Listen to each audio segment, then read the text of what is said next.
le One Morning.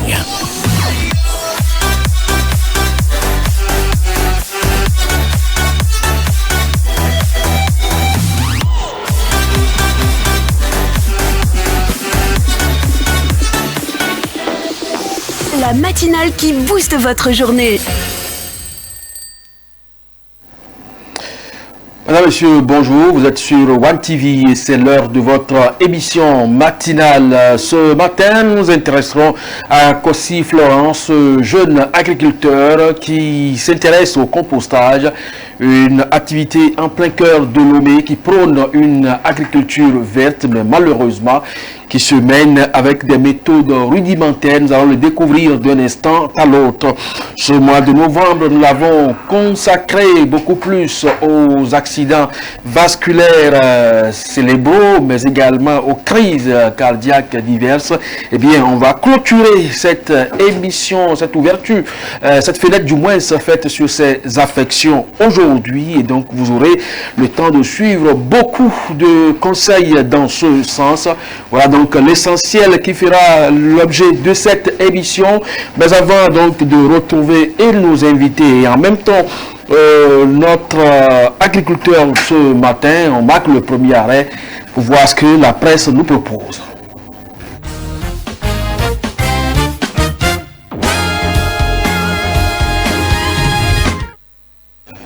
La revue des titres, c'est avec Baker Sanguita. Baker, bonjour. Bonjour à Métonou, bonjour à toutes et à tous. Ce matin, la presse togolaise nous amène en Côte d'Ivoire et c'est pour parler déjà de l'intelligence artificielle. Et c'est Vision d'Afrique qui s'intéresse au lancement des premières journées d'intelligence artificielle JA 2025 à Abidjan, un événement d'envergure placé sous le haut patronage du président Alassane Ouattara.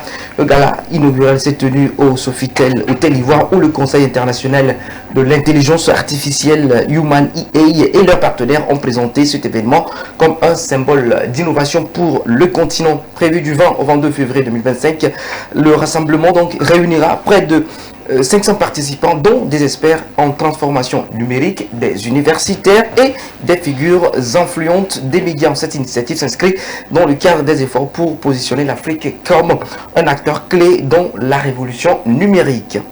La politique, la gouvernance, mais également d'autres défis, controverses, des sujets pêle-mêle abordés par la presse nationale. Et c'est l'audience qui met en avant les obstacles que la corruption pose à la mobilisation des ressources publiques, notamment à travers le scandale impliquant la société Bomaf au Gabon. En outre, le journal se penche sur le nouveau gouvernement malien où l'influence de Choguel Maïga décrit comme intriguant continue de susciter les débats. Et sur le plan régional, la session ministérielle du Conseil de l'Entente a vu le ministre togolais Robert Doucet appeler à une réflexion audacieuse et prospective pour répondre aux défis communs des pays membres. Le quotidien L'Économiste, pour sa part, s'intéresse à la France et surtout ses relations à l'international. Et dans un volet international, L'Économiste du Togo rapporte la mission prévue de Michel Barnier en Chine pour protéger la filière du cognac français. Cet échange s'inscrit dans le cadre d'un accord entre Emmanuel Macron et Xi Jinping visant à trouver une issue favorable concernant la taxation d'ici le premier trimestre de 2025. L'après-COP, le bilan se fait déjà et les journaux également n'ont pas manqué de rapporter surtout les termes liés au financement. Et c'est Vision d'Afrique qui évoque les résultats mitigés donc des discussions climatiques à Bakou intitulées Le continent quitte Bakou avec réalisme et résignation. L'article souligne le défi majeur de combler le déficit de financement climatique. Les conclusions révèlent un sentiment de frustration face à l'inaction des grandes puissances sur des engagements cruciaux pour l'Afrique. Au Bénin, c'est les enjeux budgétaires qui occupent la place centrale dans les publications ce matin. Un budget ambitieux pour l'énergie, l'eau et les mines. Les enjeux budgétaires pour l'année 2025 occupent donc une place centrale. Le Béninois libéré, l'œil du Bénin et le décryptage info s'accordent à souligner les efforts significatifs donc du gouvernement béninois dans le secteur stratégique de l'énergie, de l'eau et des mines. Le ministre Samou Seydou Adambi a défendu devant la commission budgétaire une enveloppe de 203,1 milliards de francs CFA en hausse de 22,41% par rapport à 2024. Décryptage info titre une enveloppe de 203,1 milliards pour l'énergie, l'eau et les mines, mettant en lumière les priorités nationales. L'augmentation des crédits devrait permettre de renforcer les infrastructures et les services essentiels dans ces secteurs clés. De son côté, donc, l'œil du Bénin souligne que cette hausse s'inscrit dans la volonté du gouvernement de Patrice Talon d'offrir de meilleurs services aux populations et de consolider les acquis des projets en cours. La modernisation des réseaux énergétiques, l'accès à l'eau potable et la valorisation des ressources minières reste un objectif majeur pour Patrice Talon. Oui, Patrice Talon, vous en parlez, son départ préoccupe la classe politique et les perspectives de développement. Les journaux en font écho. Et c'est le Béninois libéré qui aborde les réflexions sur l'avenir du pays à travers son article intitulé « Un homme de développement regrette le départ prochain de Patrice Talon ». Claude Agbindinoukou, ingénieur en mécanique, est invité dans l'émission de Grand Spécial de BLTV à partager son admiration pour la gestion rigoureuse du régime de la rupture, notamment dans le domaine de la mécanisation agricole. Bien que se déclarant apolitique, il estime que le départ de Patrice Talon pourrait laisser un vide dans la continuité des projets de développement. Alors son départ passe par des élections inclusives et transparentes. Et la divergence autour de l'audit du fichier électoral pose problème. Et de ce côté, c'est le Béninois libéré qui rapporte les débats sur l'audit du fichier électoral. L'Union progressiste pour le renouveau a rejeté la démarche de l'opposition qualifiée de non pertinente. Cette position reflète les tensions persistantes entre les différents acteurs politiques à l'approche des échéances électorales. L'élection présidentielle également, on en parle en Côte d'Ivoire avec la presse ivoirienne qui s'intéresse à la détermination de Laurent Gbagbo à retrouver son fauteuil surtout. Et dans un contexte où les regards se tournent vers la présidentielle de 2025 en Côte d'Ivoire, le quotidien d'Abidjan met en lumière la détermination de Laurent Gbagbo. À Maman, recevant la Ligue des jeunes, il affirme « Nous irons aux élections et nous allons gagner ». Le journal souligne que tous les moyens sont ouverts pour un retour à la magistrature suprême tout en détaillant les consignes stratégiques qu'il a données à ses proches. Cette dynamique est également relevée par Canard Déchaîné, donc, qui titre « Laurent Gbagbo peaufine sa stratégie de reconquête du pouvoir ». Le quotidien précise que les cadres et les jeunes militants du PPA-CI se retrouvent à Maman pour se ressourcer en attendant l'intensification des activités politiques à l'approche de 2025. Néanmoins, formulé par des figures politiques comme Bourgui, qui met donc en garde contre une possible exclusion de l'ancien chef de l'État. Et pendant que tout est ouvert chez Laurent Gbagbo, c'est l'incertitude qui règne dans le camp présidentiel. Et là, la presse n'a pas manqué de faire la lumière dessus. Et c'est le Bélier qui titre sans équivoque présidentielle de 2025, le RHDP rongé par l'interminable incertitude. Ce constat est appuyé par un éditorial cinglant dénonçant une faillite morale et appelant les Ivoiriens à se mobiliser pour un changement en octobre 2025. L'éditorialiste critique durement les pratiques jugées clientélistes du régime actuel, tout en évoquant la création de structures dédiées à l'emploi comme une preuve de l'impasse morale. Cependant, le RHDP News adopte un ton plus optimiste et confiant en rapportant les propos de l'honorable Aboubacar Sidi Kone. Ouattara est notre candidat. Cette affirmation vise à réaffirmer la solidité et l'unité du parti autour de son leader Alassane Ouattara. Et pendant que l'on s'envoie les pics au niveau de la classe politique, l'administration est en berne. Et là, la presse a fait également écho. Et c'est le Canard Déchaîné qui braque les projecteurs sur le dysfonctionnement et la corruption qui gangrène l'administration publique. Dans un dossier intitulé « Les fournisseurs de l'État dénoncent les tares de l'administration », le journal recueille des témoignages accablants sur des pratiques opaques au sommet de l'État. Cette problématique vient renforcer les appels au changement évoqués par d'autres journaux. On va au Sénégal pour finir, où la presse revient sur l'avenir de l'Assemblée nationale et surtout les déclarations du Premier ministre Ousmane Sonko. Et dans ses interventions, Ousmane Sonko insiste sur le rôle essentiel de l'Assemblée nationale comme espace de réconciliation et d'action pour le peuple. 24 heures, le journal reprend ses propos adressés aux députés de PASTEF. Soyez les Sénégalais avant qui que ce soit Voilà, il met en avant l'importance pour le Parlement d'intégrer, d'interagir efficacement avec l'exécutif, d'écouter les ministres et le Premier ministre afin de garantir une information transparente pour les citoyens. Selon lui, ce mandat doit être celui de l'action et du changement véritable. Cette ambition est renforcée par Réumi Quotidien et qui titre Ousmane Sonko promet une assemblée New Look.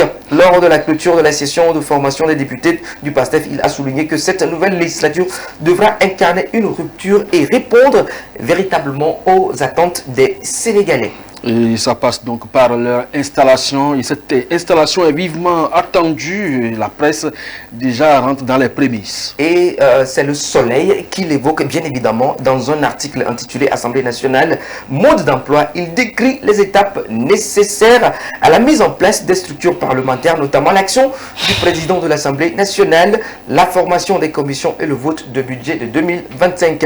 Le quotidien souligne l'importance d'une transition rapide après la proclamation officielle des résultats des législatives pour assurer le bon déroulement des travaux parlementaires. Ousmane Sonko, toujours au centre des discussions, est cité affirmant « Cette assemblée doit réconcilier le peuple sénégalais avec l'organe parlementaire ». Cette déclaration reflète donc un objectif partagé par plusieurs acteurs politiques, restaurer la confiance des citoyens envers leurs représentants.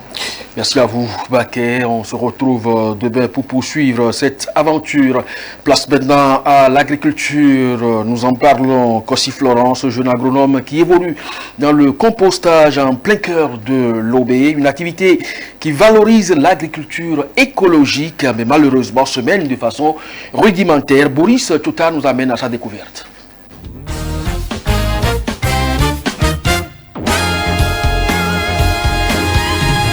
Première vue, le lieu de travail de Kossi Florent pourrait sembler repoussant pour certains.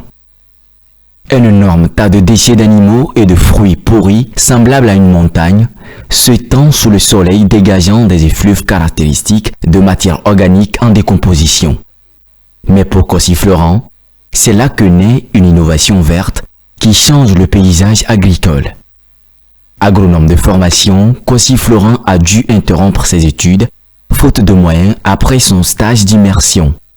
Déterminé, il a choisi de se lancer dans le compostage, contribuant à une agriculture plus saine et à l'essor des produits bio pour pallier les insuffisances alimentaires du pays. Dans cette idée-là, j'ai eu l'idée de lancer le programme de compostage. Vu qu'en Afrique, on souffre de nourriture, notre première question, la question de santé, avant de parler des affaires. Après, c'est pour dire on prête de l'argent à l'Afrique tout le temps, alors qu'on a des richesses en Afrique. Il faudra connaître les vraies richesses de l'Afrique et les utiliser. D'abord, j'ai un partenariat avec les éleveurs musulmans. Ce sont eux qui me permettent de m'approvisionner en matières premières, notamment les fientes, les bousses de vache, les crottes de moutons, les déchets des animaux en général, des bœufs, des moutons, des poules également. Ce qu'ils mangent, le reste de leurs aliments, que ce soit tourteau, soja, la peau de pastèque, quoi encore, peau de banane, peau de manioc, tout l'ensemble que les ruminants mangent. Ça revient ici. Donc, je ramasse les fientes et le reste des aliments chez les musulmans. Et ça, c'est pas gratuit normalement. Donc, il faut arriver ici. Le grand travail se fait maintenant à l'usine ici. Donc, il faudra constituer un grand tas. Un tas qui va comporter tout ce que je viens de citer là. Et le tas là doit être arrosé. Une fois que le tas est arrosé, maintenant il faudra que le soleil aussi frappe dessus pour que ça accélère le processus de la décomposition. Donc à l'origine, la matière a une couleur jaune, vert tendant vers le jaune. Quand je constitue le tas. Et ça dégage l'odeur. Si je suis en train de faire le tas ici, normalement vous devez vous tenir à 2 mètres au moins. Et les gaz même vont venir. Donc une fois que le tas est fait, maintenant il faut espérer la décomposition. Et pendant ce temps, il faut arroser, sécher, retourner de temps en temps pour que la couche interne aussi puisse soit sécher, que la couche supérieure aille à l'intérieur aussi pour se réchauffer. Le tas là m'a pris banalement 2 ans. Banalement 2 ans pour avoir le grand tas là bien cuit. À quelques mètres de cette montagne d'or brun, des sacs soigneusement remplis de compost s'alignent, prêts à être vendus. Ce sont les fruits de travail acharné de Kossi, destinés aux agriculteurs, jardiniers et fleuristes. Un client venu se procurer quelques sacs pour nourrir ses plantes témoigne de l'efficacité de cet engrais naturel pour ses fleurs. Je suis venu payer du fumier. C'est pour planter les fleurs avec. Oui, parce que pour les fumiers, ça travaille bien, ça fait développer les plantes. Par contre, pour les produits chimiques, là, vraiment, ce n'est pas bien. Oui. Ça travaille, mais ça a encore des inconvénients, des parties négatives. Donc, raison pour laquelle on préfère le fumier. Malgré les nombreux défis, dont le manque de financement et les obstacles logistiques, Kossi Florent continue de persévérer. En plein milieu urbain, il se heurte souvent aux agents municipaux qui se plaignent des odeurs que dégage le compost. La première difficulté, c'est les autorités municipales. Parce que c'est un projet qui est normalement censé être dans une zone moins habitée. Et à chaque fois, je suis en négociation avec eux pour qu'ils me laissent le temps de trouver l'espace adéquat pour déplacer le site. Donc c'est la première difficulté.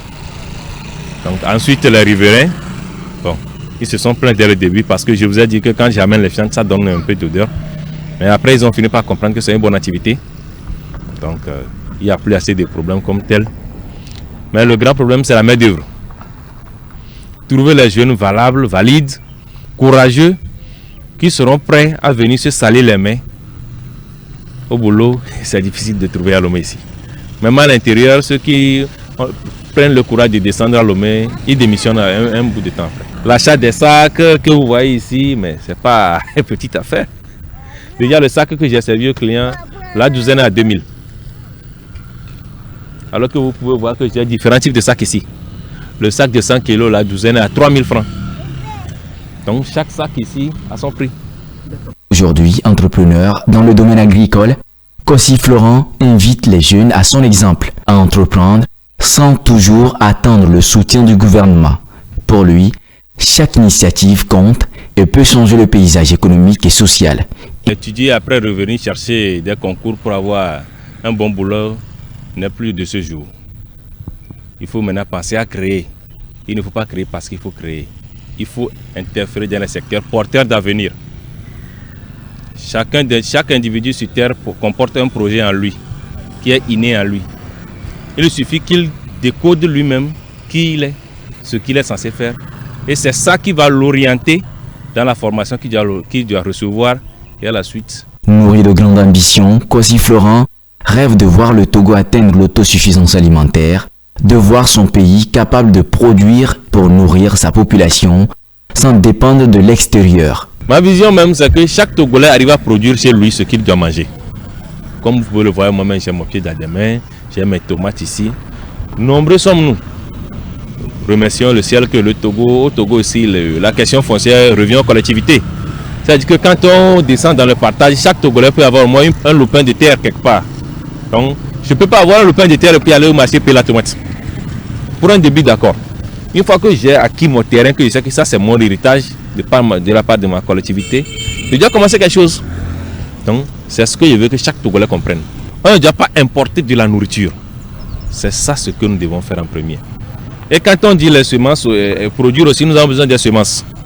Pour les semences, j'ai aussi l'habitude de dire, il faudra qu'un jour qu'on arrête de sortir les semences du laboratoire pour nos productions.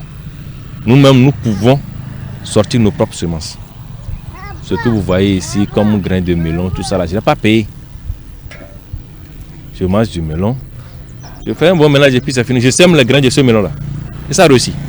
Kossi Florent sait que son projet ne changera pas le monde en un seul jour, mais pour lui, chaque sac de compost vendu est un pas de plus vers un avenir plus vert et plus autonome. Car au final, ce ne sont pas les montagnes de déchets qu'il voit, mais les collines d'espoir pour une agriculture durable. Merci donc à vous, Boris Baker, pour ce reportage, cette immersion donc, dans le monde du compostage avec Kossi Florent. Beaucoup d'autres entrepreneurs agricoles au Togo s'exercent de diverses manières dans ce secteur, histoire donc de contribuer à l'autosuffisance alimentaire. Saturday Ivy Blubo, merci d'être présent sur ce plateau. Merci à vous aussi, M. Hamilton. Alors, quand il parlait de son propre jardin, chaque Togolais dispose toutefois d'un lopin de terre et il doit pouvoir produire chez lui de quoi se nourrir. J'ai pensé à vos témoignages sur ce plateau. Vous avez suivi cet élément. Votre réaction? Oui, c'est un jeune à encourager et c'est une initiative, à mon avis, qui doit être prise en charge par l'État. Puisque, vu l'engagement financier qui se dégage là-bas, si on ne l'aide pas, je crois que ce projet peut mourir à moyen terme. C'est un de mes projets, moi aussi, en ce sens que lorsque vous étudiez la nature, il y a un système de recyclage qu'elle contient. Et il est en train de mettre en exergue un maillon de ce système de recyclage. Ce qu'il dit là, par exemple, j'aurais aimé voulu qu'il porte un masque. Un masque, voilà. Déjà, c'est par manque de fonds. Voilà. Oui, il devait porter un masque. Pourquoi? Parce que après une vingtaine d'années dans cet exercice, ou bien dans ce métier, il risque de développer des maladies cardio-cérébrovasculaires. De ça, on va parler tout à l'heure. Oui, c'est ça. Donc là, déjà, ce qui m'a fait un peu, pas un peu, ça m'a sidéré, c'est que il est souvent talonné par les autorités municipales. Ma conception des choses, c'est quoi?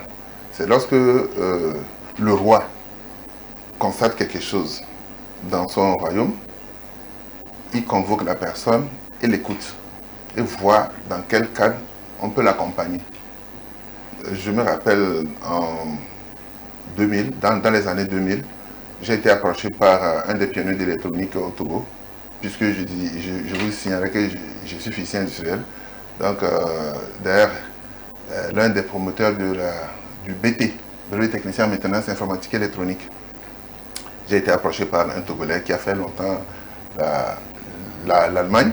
Il m'a dit qu'en Allemagne, à leur temps, lorsqu'on voit qu'un jeune, bien quelqu'un excelle dans un domaine, l'État l'approche pour voir comment on peut l'aider pour qu'il devienne une start-up ou bien un point focal pour la nation. Bon, là, ça demande aussi des fonds. Donc, lui, il doit être approché par les autorités municipales d'abord, puisque c'est l'instance administrative la plus proche. La plus proche, voilà. Donc, on l'appelle, les agents rencontrent au maire, ou bien au secrétaire général, on l'approche et on l'écoute. Et on voit ses problèmes. Puisque là, il est en train de solutionner une de nos choses, des sources de nos maladies, en faisant ça. Ouais, déjà. Donc, il y a beaucoup à dire là-dedans. Oui, ça aussi constitue un rempart aux pesticides qu'on utilise dans l'agriculture. Justement, dans mes émissions radiodiffusées, j'insiste beaucoup sur l'utilisation des herbicides, parce que c'est monnaie courante maintenant, herbicides. Lorsqu'on utilise un herbicide, il décime non seulement la plante, mais tous les acteurs qui concourent à son développement, à savoir les vers de terre. C'est ça qui est grave. Donc, d'ici 10 ans, 15 ans, nous risquons d'enregistrer une forte augmentation de sols ou bien non propices à l'agriculture. Pourquoi? Parce que les vers seront décimés et les sols se durciront. Je ne suis pas comme un pédologue ou je ne sais pas là, ceux qui étudient les sols. Je ne suis pas de ce domaine, ni un géologue, mais vu mon expérience, je suis sûr que d'ici 10-15 ans, nos sols vont devenir durs comme les sols les sentiers qu'on emprunte. La territe à la limite, donc Voilà. difficile à cultiver. Merci donc à vous pour ces observations à propos donc de l'instant du jour. Place maintenant à la causerie.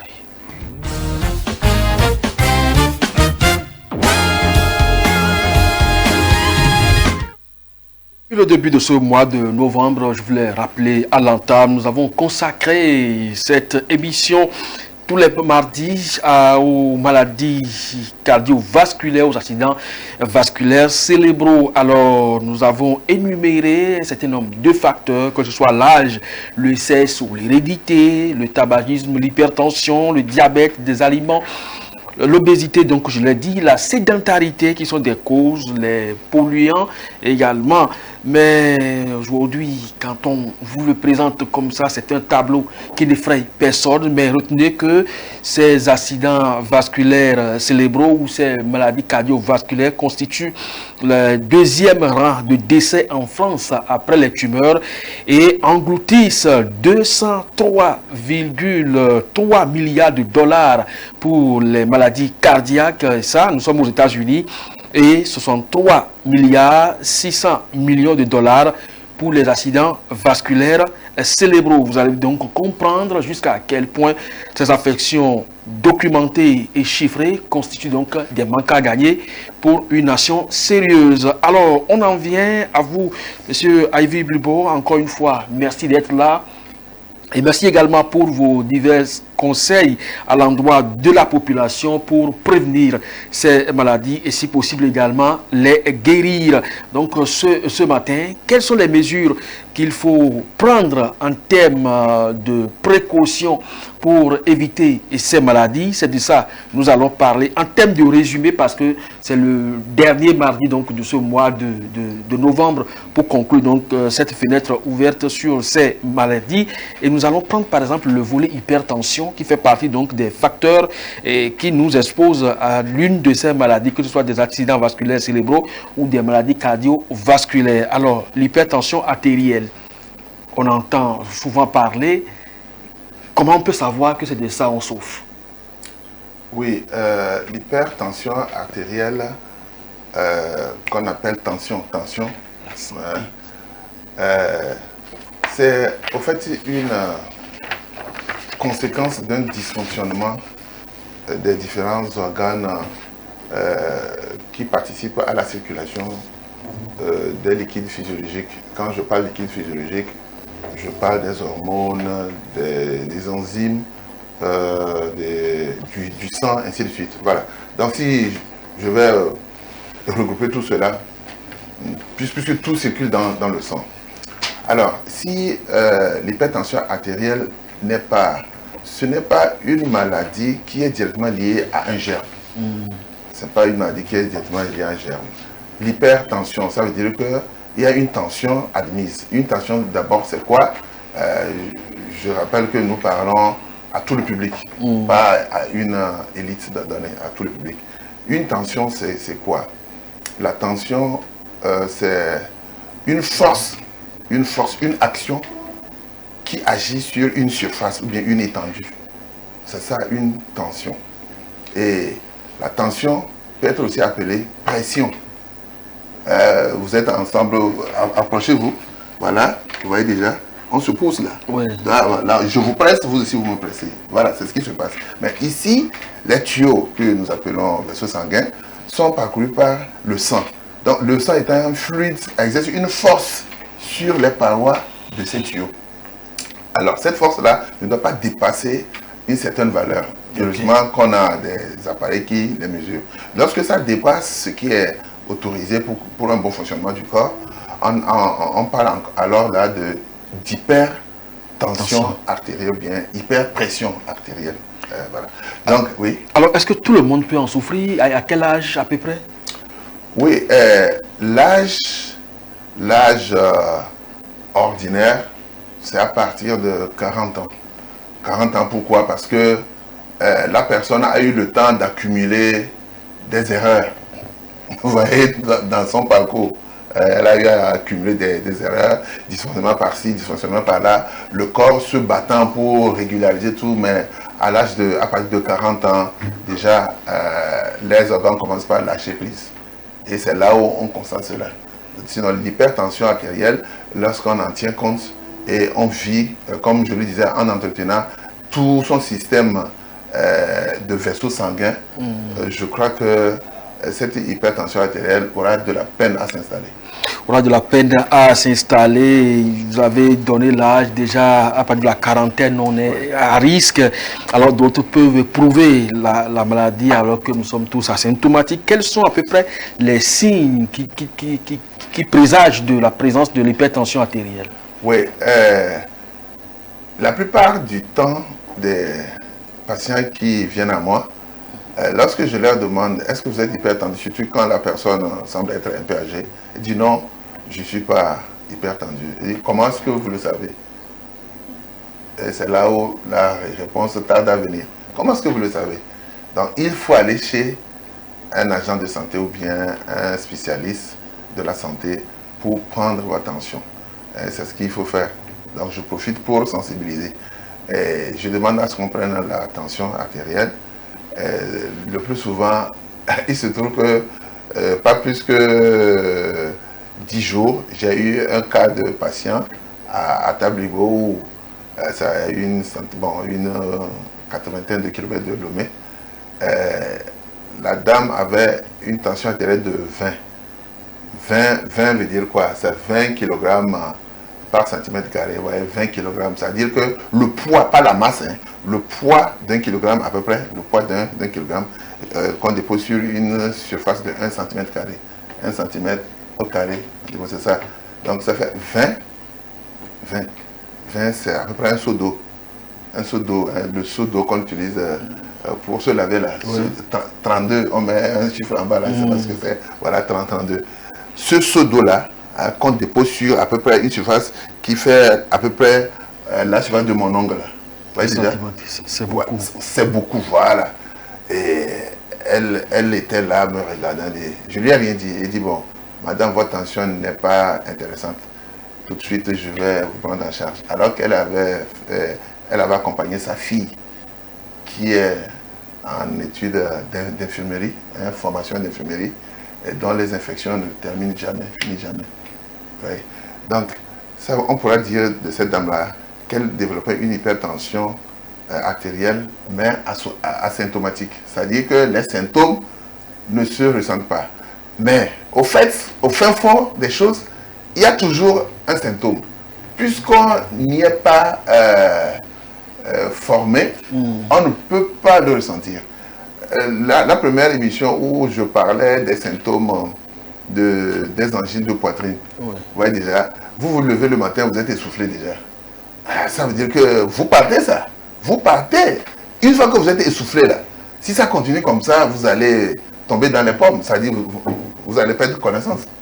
C'est le cœur qui n'arrive pas à envoyer le sang. Ouais. Mais puisque vous n'êtes pas informé, bon, vous êtes là, vous espérez, donne-moi de l'eau à boire, j'ai soif. Voilà, c'est d'autres symptômes ça. Donc, cette émission vient à point le mot pour sensibiliser la population. Donc, quand vous ressentez des choses comme ça, je vais profiter pour donner quelques recettes rapidement. Vous allez prendre de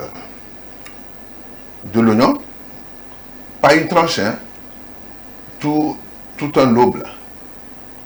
Hein, et vous écrivez, bon, j'ai une grosse main, je vois là. Bon, non, il faut avoir même point. Oui, comme ça. Vous découpez tout et vous prenez, je donne toujours la grosseur du majeur, de curcuma qu'on appelle gingembre rouge dans notre langue là. Curcuma, quoi aussi, quelques clous de girofle. Vous écrasez tout. Il faut avoir tout ça sous la main, normalement. Oui, justement, c'est à côté de la bonne dame là, qui est au coin de rue là. Puisque ce sont des choses qu'on utilise souvent. Voilà. Et vous écrasez et vous filtrez. Il ne faut pas trop ajouter d'eau. Et vous donnez à la personne de boire. La concentration qui est, moi-même j'ai fait mes calculs, mes estimations. Donc chaque substance a son rôle. Ce sont des vasodilatateurs et puis des fluidifiants sanguins. Donc la personne boit ça déjà au lit. Quand c'est comme ça, il faut qu'elle évite de se mouvoir. Il faut qu'elle attende et qu'on lui fasse ça d'abord. si elle a des ulcères, il n'y a pas de problème. Qu'elle fasse un effort pour boire cela. Voilà. Pourvu que ça rentre. Après 5 à 10 minutes, elle va retrouver ses esprits et aller maintenant dans un centre de santé. J'ai eu affaire à des gens qui agonisaient, on m'appelait depuis Voga, telle personne, elle a les yeux écarquillés et puis elle ne fait que respirer, mais inconsciente. J'ai demandé, quand on lui parle, est-ce qu'elle présente des signes comme elle écoutait? Il dit oui. Vous voyez, c'est une forme d'AVC, ça. Et c'est ce que je leur ai dit à distance. Puisque ce sont des gens qui sont des habitués des centres hospitaliers.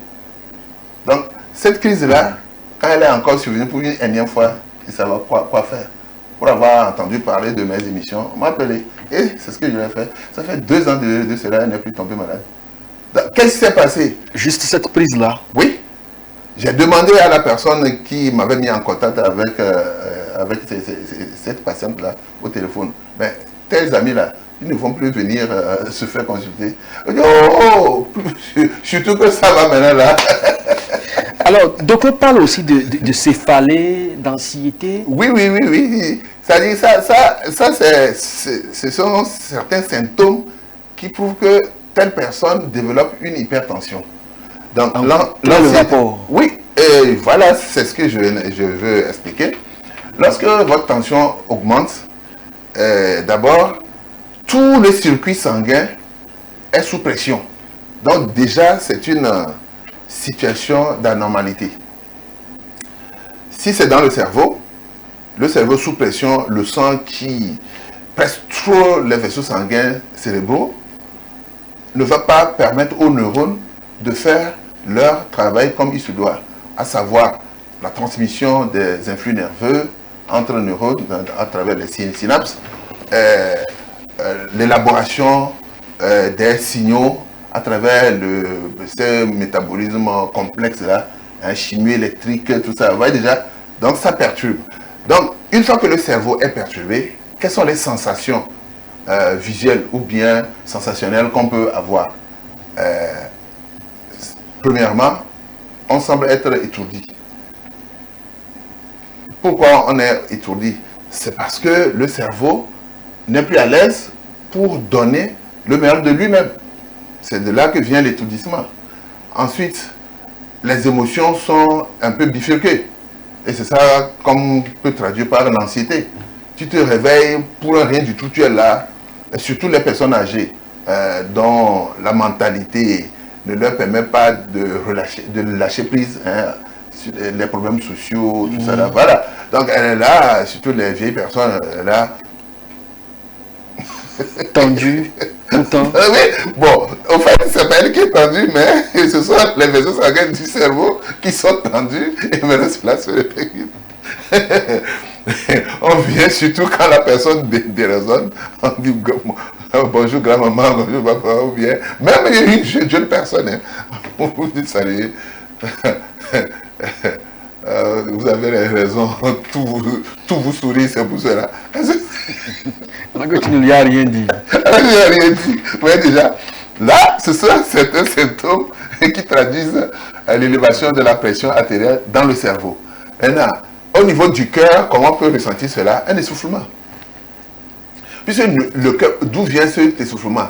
L'échange des gaz, la fixation du dioxygène dans les poumons n'est plus au rendez-vous. C'est perturbé. Maintenant, comment on peut appeler ça? L'extraction du dioxyde de carbone, lui aussi, ce ne serait plus le rendement des échanges gazeux respiratoires ne serait plus correct. Donc la personne va commencer par essouffler. Déjà, il y a aussi les pertes, les céphalées dont vous parlez tout à l'heure là, puisque les vaisseaux sanguins sont tendus. Donc, automatiquement, le cerveau va donner le signal de la normalité. C'est ça qui se traduit par ces céphalées. On peut aussi sentir le pouls, son pouls, dans les oreilles. Pourquoi? Parce que cette anormalité crée une hypersensibilité au niveau de l'oreille interne. Vous voyez? pour voir, ce sont des cellules comme ça. Bon, c'est ce qui m'est venu à l'idée. Il y a aussi le saignement de nez. Oui, le saignement, voilà, c'est justement ça qu'il faut expliquer.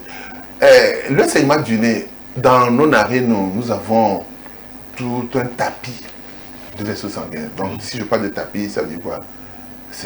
Ils sont entrelacés beaucoup.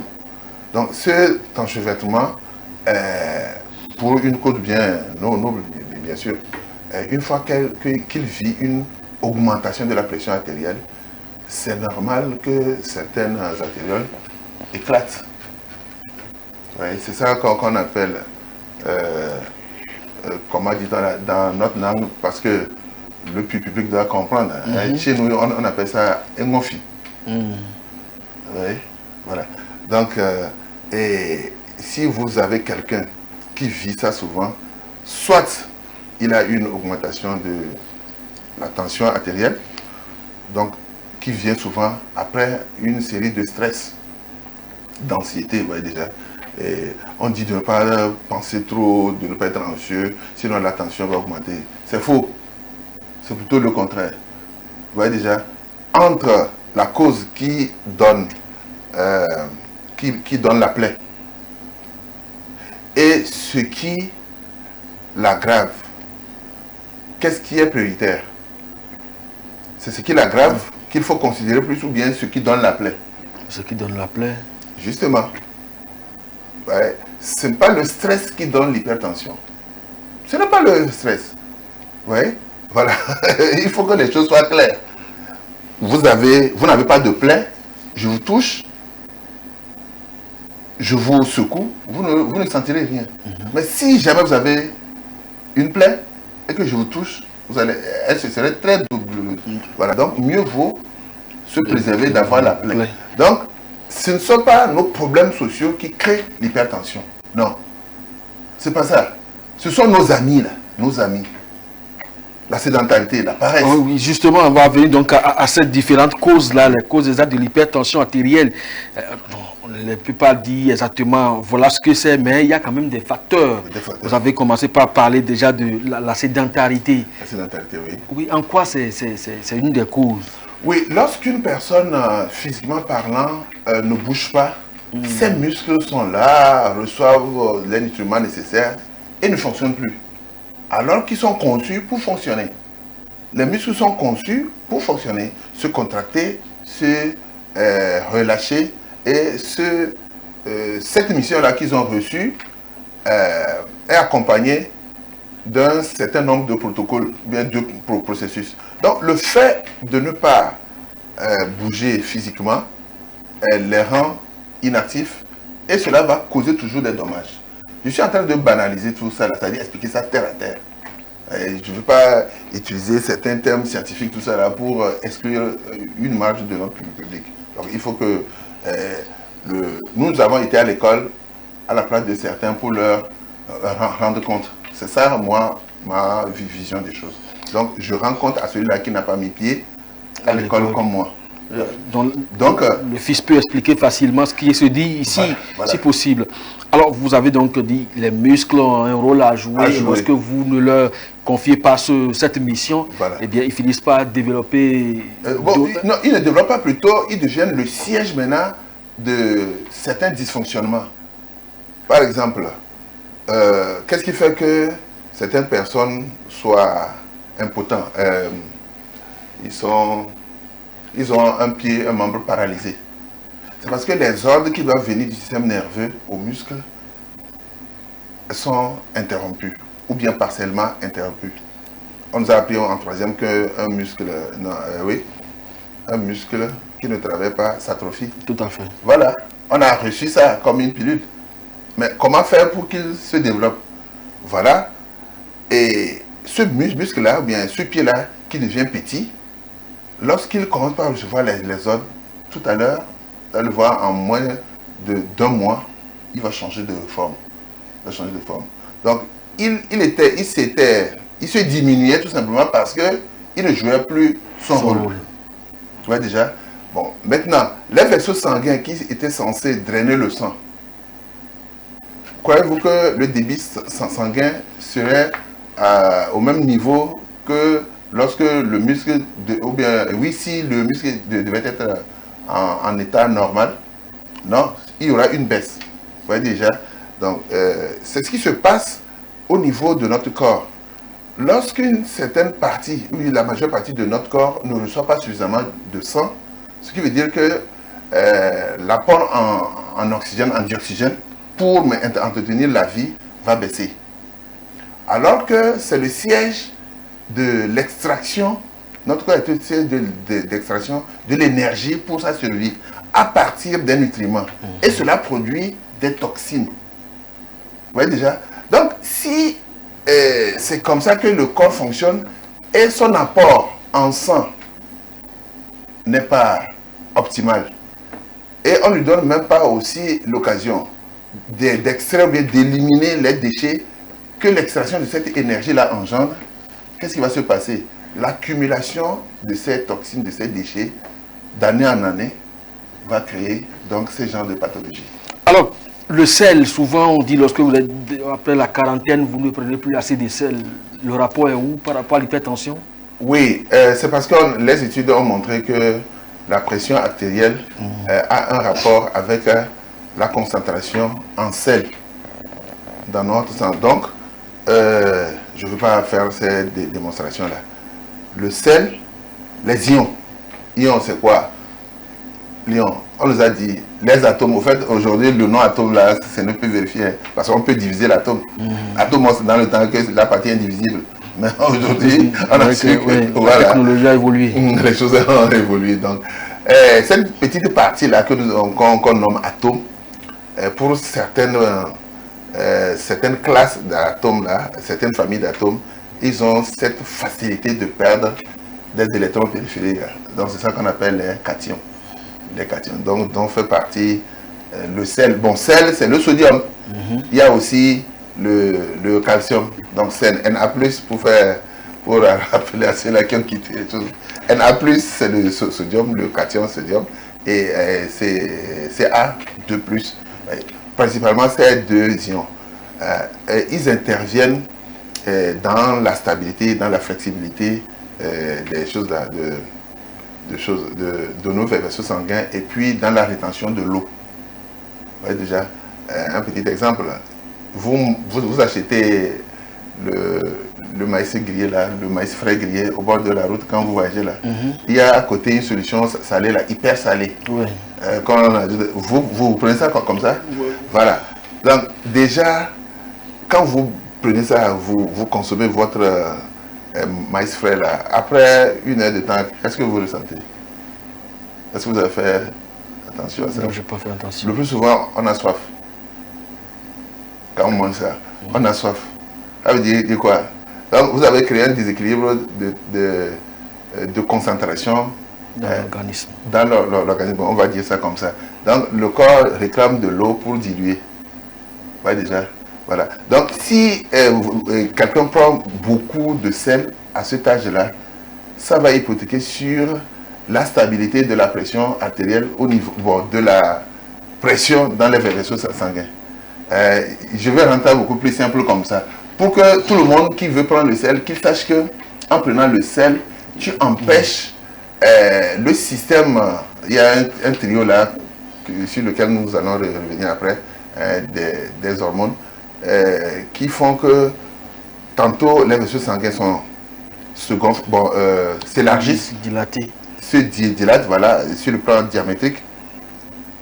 Tantôt ils se contractent. Ouais. Donc l'apport du sel perturbe cela. Il faut que ce soit constant. Doit respecter une certaine valeur. Voilà pourquoi on interdit. Voilà. Assez de sel. Alors, le tabac. Le tabac, au fait, les poumons ne sont pas conçus pour inhaler des particules de fumée. Ah bon? Oui. Les poumons sont conçus pour apporter du dioxygène au corps, dans la molécule, ou bien dans l'hémoglobine, le globule rouge. Ce qui donne la couleur rouge là, c'est l'hème. Et dans sa structure, il y a un noyau de fer dedans. Noyau de fer. Et ce noyau de fer là, il est avide d'oxygène. Ouais. Donc, c'est au niveau des poumons. Les poumons sont conçus pour pouvoir permettre cet échange-là. Donc, les globules rouges, une fois qu'ils arrivent au poumon chargé du dioxyde de carbone, qui est un déchet du métabolisme, doit être éliminé. Et le dioxygène qui vient de l'extérieur par inhalation doit être fixé. Maintenant, à côté, vous avez de la nicotine. D'abord, ces particules-là, cette fumée, c'est un ensemble de particules et de substances un peu visqueuses là, qui viennent se déposer dans les alvéoles. Qu'est-ce qu'ils viennent chercher le verre? Ces substances, qu'est-ce qu'ils viennent chercher? Ce sont des intrus. C'est là où je dis que le corps est puissant. Donc, le corps va se battre à maintenir la vie malgré la présence de cela. Donc, j'insiste toujours que je vais expliquer les choses terre à terre. Donc, quel que soit l'effort fourni par les poumons, ces substances-là vont pénétrer dans le système circulatoire. Pourquoi? Parce qu'il y a un principe d'osmose. Osmose, c'est quoi? C'est un phénomène physique qui consiste à permettre à certains solutés, à certaines substances, de rentrer dans un compartiment liquide et de l'autre aussi d'échanger. Voilà, donc il faut comprendre ça comme ça. Mais cela se fait suivant certaines lois de la mécanique. Bon, on continue comme ça. Et un exemple, vous mangez quelque chose, ou bien le maïs frais, qui contient trop de sel. Vous allez vous rendre compte que le lendemain, vous avez la muqueuse buccale est un peu rigueuse. Ça veut dire quoi? Il y a eu des cellules qui se sont éclatées. Pourquoi? En contact avec cette solution hypertonique en sel, elles ont aspiré beaucoup d'eau. Et par la suite, elles se sont éclatées. Ouais, déjà. Donc c'est ce phénomène osmotique-là qui se produit dans les alvéoles. Donc en faisant cela, d'abord, les poumons vont commencer par s'altérer, puisque ils ne sont pas conçus pour cela. Et deux, ces substances-là qui sont étrangères au bon fonctionnement du corps vont créer des dégâts qui perturbent donc les échanges osmotiques, hormonaux, ainsi de suite dans le corps. Et une fois qu'il y a perturbation, il y a maladie. Alors, il y a maladie, on sait très bien que l'organisme a besoin de l'eau et on le recommande tout le temps. L'alcool, les bières, c'est de l'eau, non? Oui, de l'eau, non, plutôt liquide. Il y a une différence entre le liquide et l'eau, cette fois. Oui. Un liquide, c'est une forme physique d'un corps liquide. Donc ça veut dire quoi? Que les liquides coulent. Ils prennent la forme de leur contenant. C'est ça qu'on appelle liquide. Et liquide et gaz, on les classe dans les fluides. Ce qui peut couler s'appelle fluide. D'où le calcul de leur pression. Voilà. Maintenant, ça veut dire que les molécules à l'échelle microscopique glissent les unes contre les autres. Mais pour les gaz, ça glisse, mais il y a un espace entre elles. Et elles prennent n'importe quelle forme qu'on leur donne. Elles prennent les formes des compartiments qu'on leur donne. Donc ici, l'eau, au fait, a une nature. Elle est caractérisée aussi par des propriétés physico-chimiques. L'eau, H2O, déjà, avec un angle entre les molécules et les atomes d'hydrogène. On appelle ça en seconde, et non, en troisième, H2O. Maintenant, au lycée, dans certains programmes, on donne sa formule géométrique. Mais à l'université, maintenant, on explique ce pourquoi ça doit être comme ça. Vous voyez déjà. Donc cette eau-là, une fois dans le corps, joue un rôle en fonction de sa nature. Donc la molécule de l'eau est polaire. Quand on dit polaire, ça veut dire quoi? Il y a de l'électricité d'un côté et de l'autre. C'est ça qui lui donne ce pouvoir de dissoudre certaines substances. On voit déjà, lorsqu'on prend par exemple le sel, NaCl, le sel le plus souvent sous forme cristalline, ce sel-là dispose les atomes, l'alternance entre les cristaux et les ions Na+, c'est-à-dire les cations Na+, et Cl-, donne une géométrie telle que, une fois que l'eau arrive, elle attire comme un aimant une partie, ça disloque Donc c'est ça, à l'échelle macroscopique, qu'on appelle dissolution, ou bien oui, dissolution. Oui. Bon, maintenant, l'alcool, lui, c'est pas une molécule polaire. C'est une molécule organique qui a une fonction qui joue un autre rôle dans le foie et dans le corps. Donc, à l'image de la nicotine, ça fait pratiquement la même chose. Ça fait pratiquement les mêmes choses. Alors, mais encore continue de souligner que l'alcool a au moins sa place dans le corps mieux que la nicotine. Alors, on va bientôt finir cette émission. Malheureusement, les conséquences de l'hypertension artérielle, lorsque voilà autant donc de facteurs que vous avez énumérés, si on ne les prend pas au sérieux, on ne les traite pas, ça peut conduire à quoi? Lorsqu'on ne traite pas l'hypertension artérielle, ça peut endommager le cœur. Et si cela endommage le cœur, c'est la vie qui finit comme ça. Donc vous perdez votre vie. Ça c'est un. Maintenant, comment le cœur est endommagé? Le cœur peut connaître plusieurs crises d'infarctus. Ça veut dire que certaines parties du cœur, du myocarde, c'est-à-dire le muscle du cœur, meurt. Donc, il y a une nécrose progressivement et un beau jour, le cœur s'arrête. Pourquoi? Parce qu'on n'a pas eu le temps de régulariser la pression artérielle dans le corps. Avant même que le cœur ne s'arrête, on peut enregistrer les arythmies cardiaques. C'est-à-dire que le cœur, tantôt il bat fort, tantôt il bat lentement. Les choses là, les angines de poitrine vont se signaler. Maintenant, au niveau du cerveau, ce qui se passe est que la personne peut subir des crises d'AVC. Il peut avoir rupture des vaisseaux sanguins, on appelle AVC ischémique.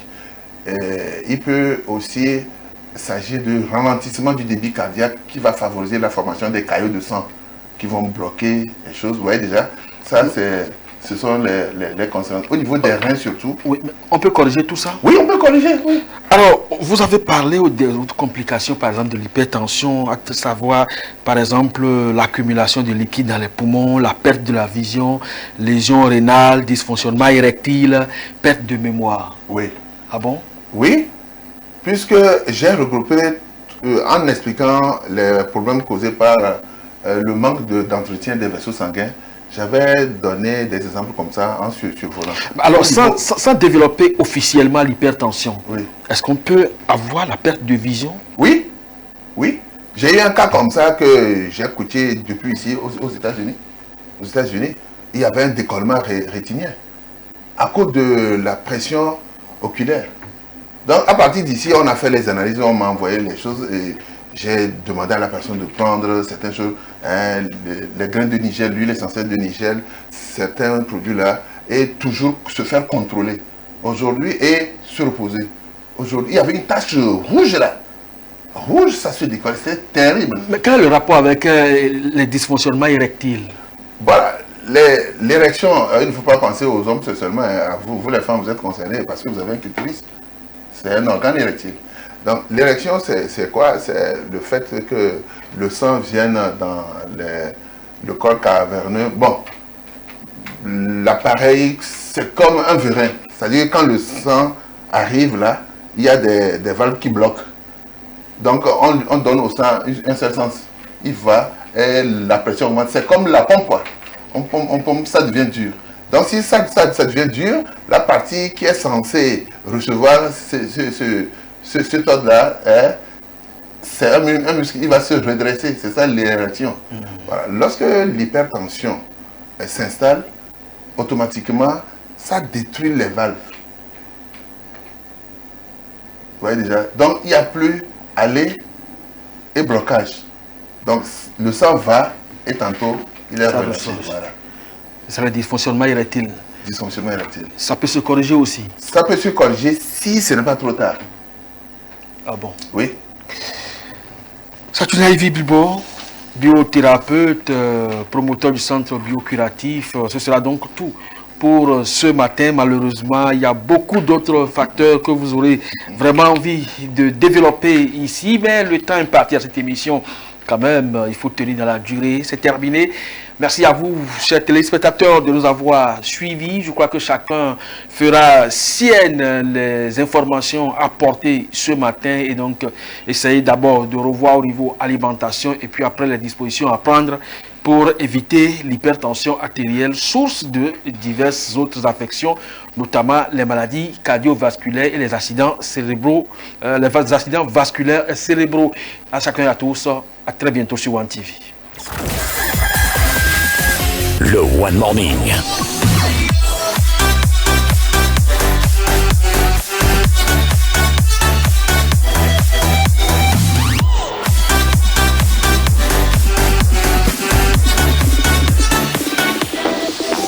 La matinale qui booste votre journée.